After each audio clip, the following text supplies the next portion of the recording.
Hi friends, in this video I am going to discuss about the protein estimation. So we are going to talk about all the biochemical assays. So in my other videos I have talked about proline estimation, phenolic estimation, carbohydrate estimation and all those important primary metabolites we are talking about. So in this we are going to talk about the protein estimation. So first, before going into the procedure, why should we do this assay? Why should we know how much protein is there in the sample? So if you've seen my carbohydrate, I have explained that clearly. Whenever you are doing any experiment that is related to stress related, or if you're giving any treatment to plants, let it be either in vitro or let it be in the greenhouse. So what do? We give various number of treatments in the tissue culture lab as well. As we give with heavy metals, we give with so many other hormones we give, and we give with so many elicitors we give. Similarly, that is all in the tissue culture lab. If you're going to the outside in the greenhouse, in the pot condition, the soil condition, there also will be giving various stress to study stress physiology or to see the to elicit the secondary metabolite production. So all those things we'll be doing. Then we have to know that how our heavy metal or how our whatever treatment we are giving like elicitors, how is it affecting the primary metabolites? Primary metabolites are proteins and carbohydrates, sugars, all these are your fats, all these are your primary metabolites. So when I give any stress, let it be heavy metals or let it be biotic elicitors or abiotic elicitors like salt, drought and other chemicals. So how is it affecting my protein level in my plant? To study that after some duration, like 7th day or after 1 week or after 3 days, so we will take the fresh plant samples and then we are going to do assay, protein assay, carbohydrate assay. So that will give us an understanding whether the protein levels are increasing or protein levels are decreasing. So from the theoretical knowledge, whenever a stress is given, mild stress is given, or during the initial phase of the stress period, the protein levels will be high. Why is that? Because there are many proteins like heat shock proteins, molecular chaperones, all this will be produced, Lea proteins or cold shock proteins. All these proteins will come into the picture and they will protect the cell membrane, or else the cell membrane will be broken or the cell components will be released out due to the presence of these stress components. So to protect the disruption of the cell membrane, what happens? So many proteins will be produced. They are called as molecular chaperones. They will go on bind to the cell membrane and they will maintain the turgidity. So this is during the initial phase. So if I'm giving the stress today, if I take the sample on the 3rd day or the 5th day or the 7th day, I can find there is an increase in the protein. But if I'm giving higher concentration, so if I'm giving more heavy metals and the duration is increasing, if I leave it for 15 days, 20 days, and then if I take the sample and then if I do this analysis, protein level will be coming down. Why is that? Because how long can this now go and protect the cell membrane? It can protect only for a shorter duration. When you increase the concentration of the heavy metals or any stress condition, or you increase the exposure of the stress period, these heat shock proteins itself gets denatured. These molecular chaperones itself gets denatured. So when these proteins are denatured, what will happen? All the protein residues will fall and the protein concentration comes down. So if you take the plant sample after an exposure, after say some 20 days or 30 days of exposure, so this is the thing. So when you expose this plant sample to longer duration of stress, the proteins all will denature and their concentration will come down. So this is very good estimation if you are doing anything related to stress physiology or heavy metals, or if you're giving any treatments to the plant in your research work or in a project work. The first important thing you have to do is you're going to estimate the primary metabolites, estimate the proteins, estimate the carbohydrates, estimate phenolics, alkaloids, flavonoids, chlorophyll content, all this you are going to do. These are called as preliminary analysis. Now, there are so many methods to estimate your proteins. One very famous method, and especially for plants, is your Lowry's method, because Lowry was a scientist who identified and prepared these reagents. Hence, we call this as Lowry's method. Now, this is the reason why we are going to do protein estimation. Now, let us see the principle and the chemicals required. Now, what is the principle is? So, proteins are made up of amino acids. We all know that. So, amino acids are linked together and that gives rise to, they are folded, primary folding, secondary folding, tertiary, quaternary folding. All these foldings will be there that results in your final protein structure. Now, these amino acids, especially amino acids like tryptophan and tyrosine, it reacts with the Folins reagent. There is something called as Folin Cio-calcius reagent or FC reagent. This FC reagent has phosphotungstic components, phosphomolybdenum components. So these are also, this amino acids react with them and it forms a complex. And in the presence of alkaline cupric solution, so cupric, you know that cupric, I'll say the components and all how to prepare. So in the presence of alkaline cupric reagent, it forms a dark bluish colored compound. So once this dark bluish colored compound, so even this I said in carbohydrate video also. So if you are not watched that, please go watch that. So the intensity of the color gives me the concentration of the proteins. More the intense the bluish color, more concentration is my protein sample. And then this has an absorption maxima at 660 nanometer. So we are going to take spectrophotometric readings at 660. So here also I will be doing with the Eppendorf tube. One major advantage when you're doing with Eppendorf tube is it reduces the chemical components. So if you're doing in test tube, I need to take 5 ml of FC reagent. But if I'm doing in Eppendorf tube, which is having just 2 ml capacity, so I will be just taking 0.5 ml of FC reagent. You can see the drastic reduce in the chemicals. So it preserves lots of chemical. And if you're having more samples, like I have 60 samples to do, it is a huge laborious task for me to sit and pipette in all the 60 test tubes, as well as to take readings of 60. We know how to take readings in spectrophotometric reading using cuvette. After each reading, I have to wash with distilled water. So it is a laborious task. So what I do is I just take microplate reading. We call it as microplate reader or microtiter or ELISA plate reader. So I will show you that when I'm taking the readings, it will be having small components. 96 well will be there. So I can just pipette the samples over there. I can keep it in ELISA reader or microplate reader. In one stretch, I will get all the readings.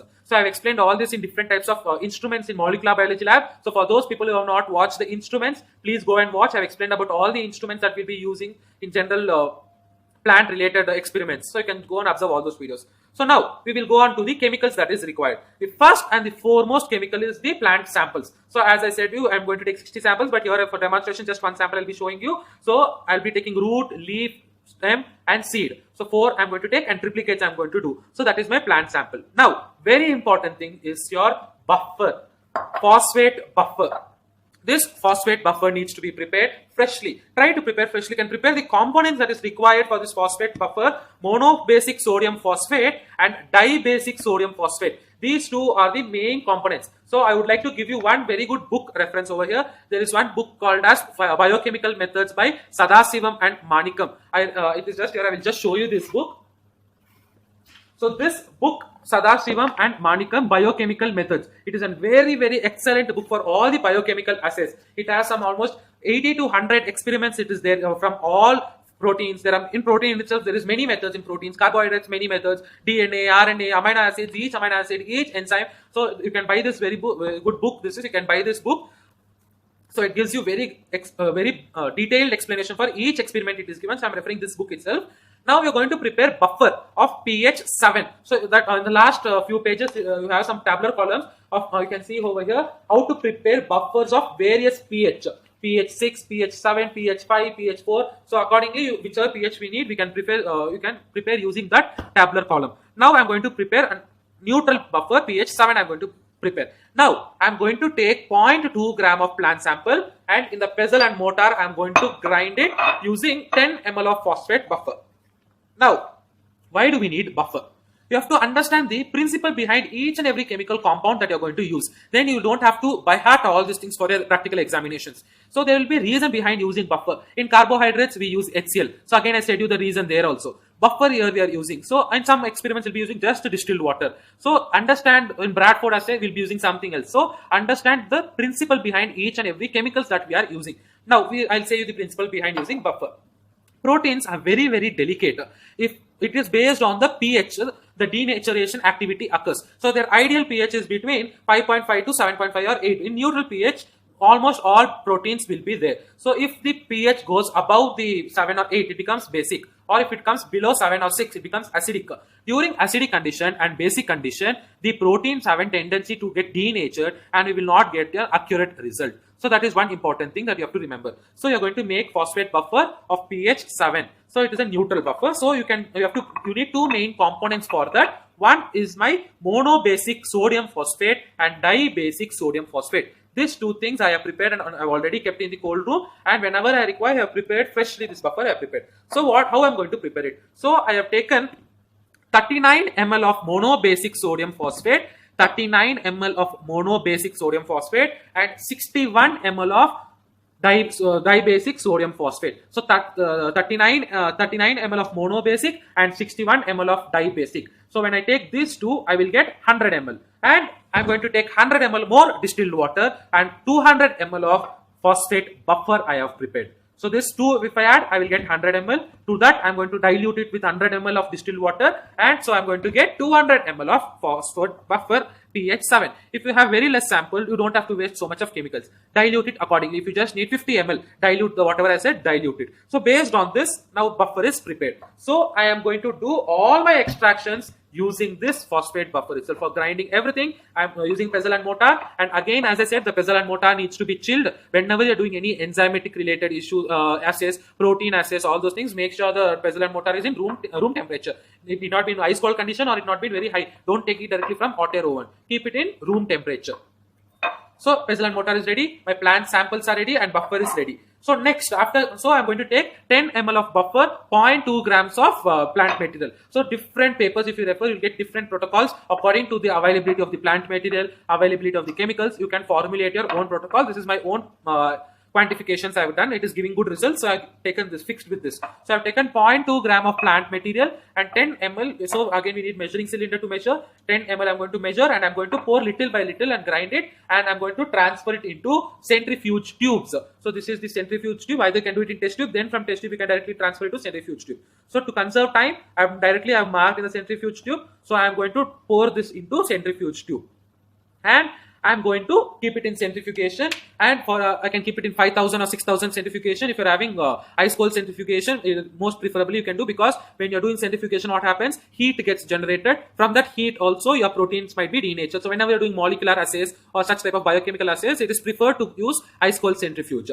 so that heat generates will be eliminated. The temperature will be maintained. You can keep it at 4 degrees Celsius. You can set the centrifugation at 4 degrees, and you can run the centrifuge. So after that, after centrifugation, so 5000 or 6000 RPM for 5 to 6 minutes. So what happens when I run the centrifugation? All the debris, the cell wall and all the cellular components will form a pellet, and the proteins and the amino acids will be there in the supernatant. So I'm going to take this supernatant. Supernatant is required. So carefully, without disturbing the pellet, transfer the supernatant into another test tube or another centrifugation tube. From that, we are going to pipette into Eppendorf tubes, and we are going to dilute with distilled water. That is the first set. So that is clear. The extraction, all those things, you are going to use fresh plant samples. Now, another very important thing, you need reagent to make the assay. After that, you need reagent C. If you see this many protocols, they will give you, they label it as reagent A, B and C. So this reagent A is 2% sodium carbonate in 0.1 normal NaOH.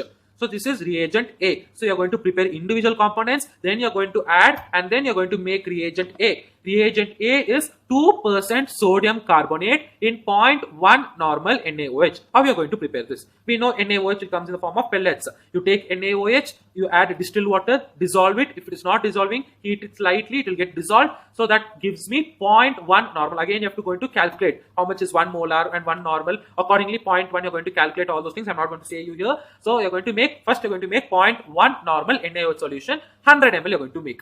Then you're going to add 2% sodium carbonate. That is 2 grams of sodium carbonate you're taking, especially in measuring cylinder. Weigh 2 grams of sodium carbonate, add little bit of NaOH, dissolve it and make it up to 100 ml. Don't directly add it up to 100 ml. You're going to make it up to 100 ml. This gives me 2% sodium carbonate in 0.1 normal NaOH solution. This is done.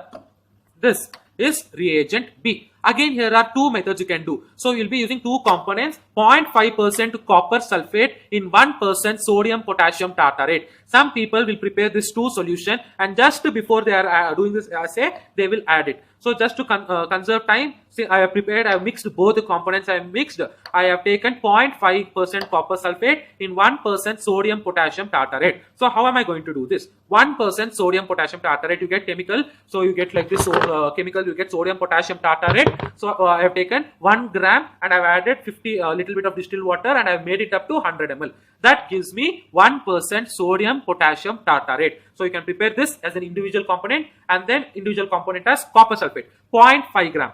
0.5 gram of copper sulfate. Again, this also you're going to take in distilled water. Distilled water, dissolve it, and you can keep this separately. Just before doing your experiment, you can mix both the components and do it. So I have usually mixed both the components and kept. So this is copper sulfate and so sodium potassium tartarate. This I have named it as reagent B. So this too is the reagent that I'm going to require. I'm going to take 50 ml of reagent A and 1 ml of reagent B, and that is called as reagent C. So I will take another storage bottle like this, or another beaker, I will take 50 ml of reagent A. If you're having more assays, take 100 ml and 2 ml of this. Or if you're having very less, take 10 ml and 0.2 ml of this. So according to your convenience and according to your samples, you dilute it. So 50 ml of reagent A and 1 ml of reagent B. This two I'm going to take it, and separately I'm going to label it as reagent C. So I'm explaining it here. Again, when I'm doing all this, when I'm demonstrating, I'll not be explaining all those things. So this gives me reagent C. Next, final reagent is FC reagent. So this FC reagent needs to be stored in the dark condition. This is very, very important. So you get it in the market, Folin CO Caltus reagent. You can prepare it also in your lab condition, but it is a very laborious task. You need bromine water, you need phosphoric acid, you need hydrochloric acid, you need sodium phosphate, sodium molybdate, sodium tungstate. So many chemicals will not be there in normal laboratory. So it is advisable to buy such chemical, and please store it in dark condition. If it is exposed to light, it will turn greenish in color. It is usually yellowish greenish. So or yellowish, depending on the chemical. This is Fisher Scientific. I bought from Fisher Scientific. Depending on all this, it is also called as phenol reagent, Folin CO Caltus reagent, or phenol reagent. So it various company gives in various names it gives. So store it always in dark and in amber bottles. Store it. Don't expose it to light condition. And it is usually in concentrated. You are going to dilute it accordingly. So if you are taking 10 ml of FC reagent, add 10 ml of distilled water, dilute it, and just dilute it just before doing some experiments. You will use FC reagent even for your phenolic estimation. So don't dilute it and keep it off. So let it be concentrated, keep it in dark place away from the light. Just before, when you require it, you can dilute it. So I have diluted and I have just kept it for my experiments to be done. So that is diluted, and I kept it in the amber bottles, stored it in dark amber bottles in dark condition in room temperature. So this is all the reagents that is required for this. So without any much delay, we will start. So I'll just show you I'll demonstrate for one sample. I will demonstrate. So I have measured 0.2 grams of leaf over here. So I've taken 0.2 grams of leaf that I have measured over here. I'm adding over here, and then I'm going to add buffer. So 10 ml of buffer is already prepared and kept it. So I'm just going to grind it nicely over here using pestle and mortar. And I'm going to add little by little phosphate buffer. So don't add everything at once. At last, you keep some 2 or 3 ml to wash this pestle and mortar and transfer it. So you need for that also. Don't add it at once. So grind it well.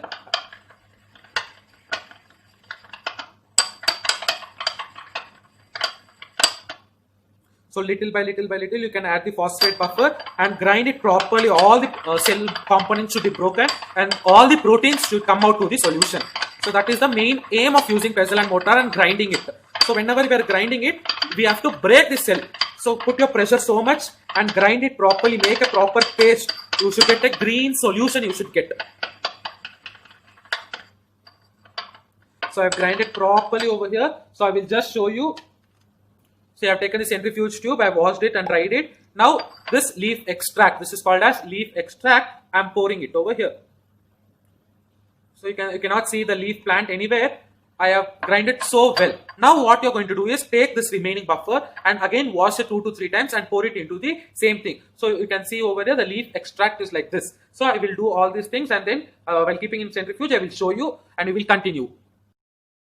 So friends, now I kept the plant extracts with phosphate buffer extracted using pestle mortar, then I kept it in centrifuge. I kept it for around 5000 RPM for 6 to 8 minutes I kept. So if you see I bought a centrifuge tube, you can find the pellets that has been formed over here. So these are all the pellets, and this is the clear supernatant solution. So all my protein, all those things will be in the supernatant solution. So either you can transfer this supernatant solution into test tube or into another append tube, and from there you can pipette it out, or directly from there very carefully you can pipette it out. So I'll just show you 1 or 2 now. So here we are going to take 20 microliter of sample, that is a 20 microliter of your supernatant. So I've taken the micro pipette, I've taken 20 microliter, yeah, I've set it for 20 microliter, and we are going to take the supernatant now. So be very careful, don't disturb the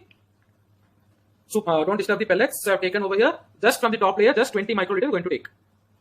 So I've taken 20 microliter, and I'm transferring into an append tube. So similarly now I'm washing with the distilled water, and again, so here I have the distilled water, I'm washing this strip with the distilled water before taking the next sample. So you have to wash it always before taking the next sample. So next sample I'm going to take leaf. So 20 microliter of leaf sample, supernatant. Take only the supernatant, don't disturb the pellet.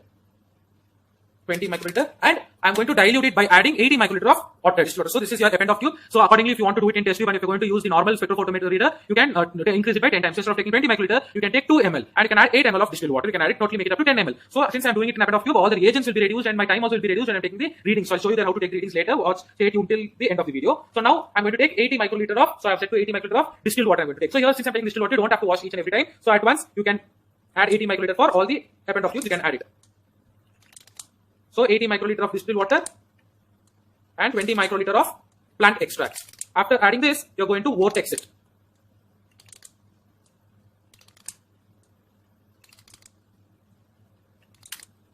So I'll just show for 1 or 2. Now I've added the plant extract and I've added the distilled water. So using the cyclomixer, I'm going to mix it.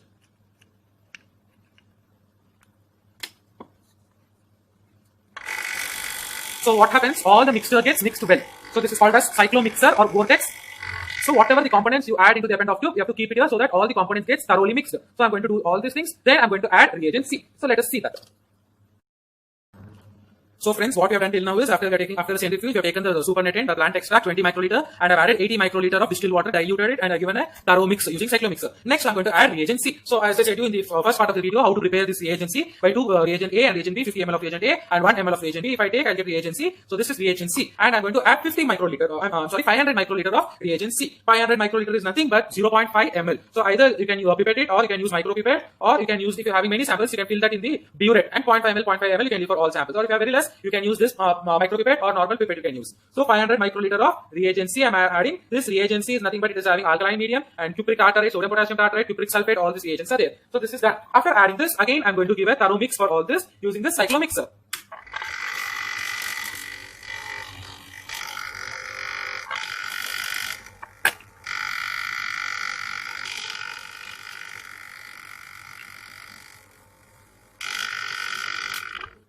So now I have mixed all the samples with reagent C. Now I'm going to add the final reagent, that is my FC reagent, Folin Ceocaldus reagent. So that is a very important thing that is going to give me bluish colored compound. So if you see now, none of the append of is having bluish color. So only once I add this FC reagent, you can see everything is white, transparent in color. Once I'm going to add this FC reagent, it is going to give me bluish color. As I said, this FC reagent should be stored in the dark. So please cover with aluminum foil like this whenever you're using this, and then you're going to add 50 microliters.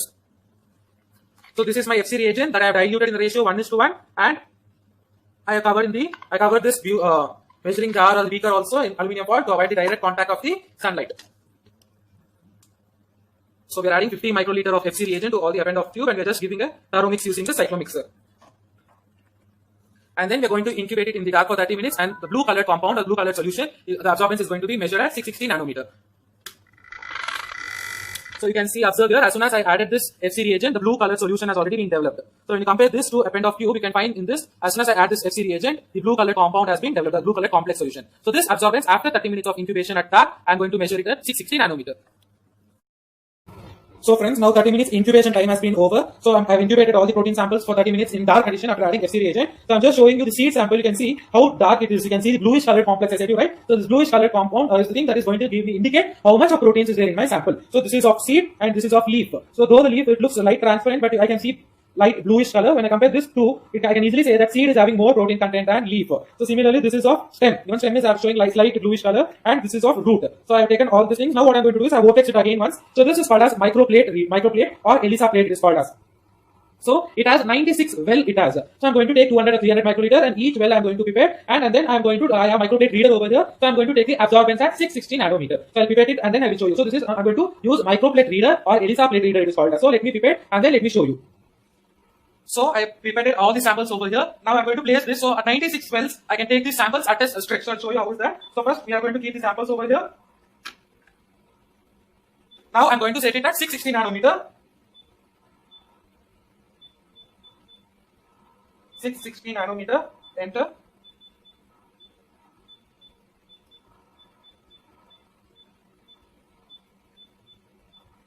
So yes, I have set all the details. So I'm going to get the absorbance value for whatever samples I have at 660 nanometer in one touch. So if you're going to use the normal spectrophotometer, what is going to happen? After each sample, you have to wash the cuvette and take a new sample. So if I'm having 60 samples or 80 samples, it's going to take a huge lot of time, laborious time. But here, at one stretch, I'm going to get the readings for all the 96 wells that I kept over here. So after setting everything, I'm going to start. So you can see.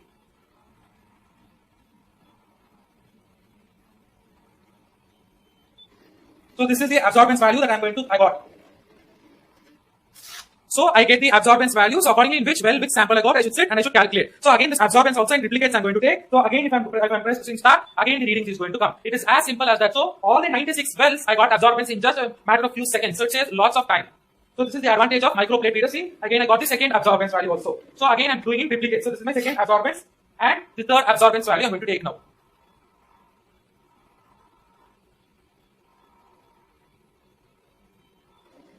So this is my third absorbance. I took all in triplicates. So it is so simple to take absorbance value in case of your microplate reader if you have, and if you have more samples. So I took all triplicates reading. Now what I'm going to do, this absorbance value is the value of my unknown sample. So I'm going to plot a graph and I'm going to make standard. So this is proteins. I'm going to take BSA, bovine serum albumin. So I'm going to take bovine serum albumin as a standard, and then I'm going to plot the graph. So once I plot the graph using this unknown, I'm going to plot the unknown. So I'll get the value of my unknown samples. So then if I get, then I'm going to do back calculation because I took only 20 microliters. So how much of proteins is there in 1 ml? I'm going to calculate. Then from that, I took only 0.2 gram of sample. From that, I'm going to calculate how much protein is there in 1 gram of plant leaf. So like this, with this calculation, I'm going to find out the protein sample. I found out the protein assay. So this is how we do protein assay by Lowry's method. So thank you for your patience watching. If you like this video, do give a thumbs up, subscribe, and do share with your friends. Thank you.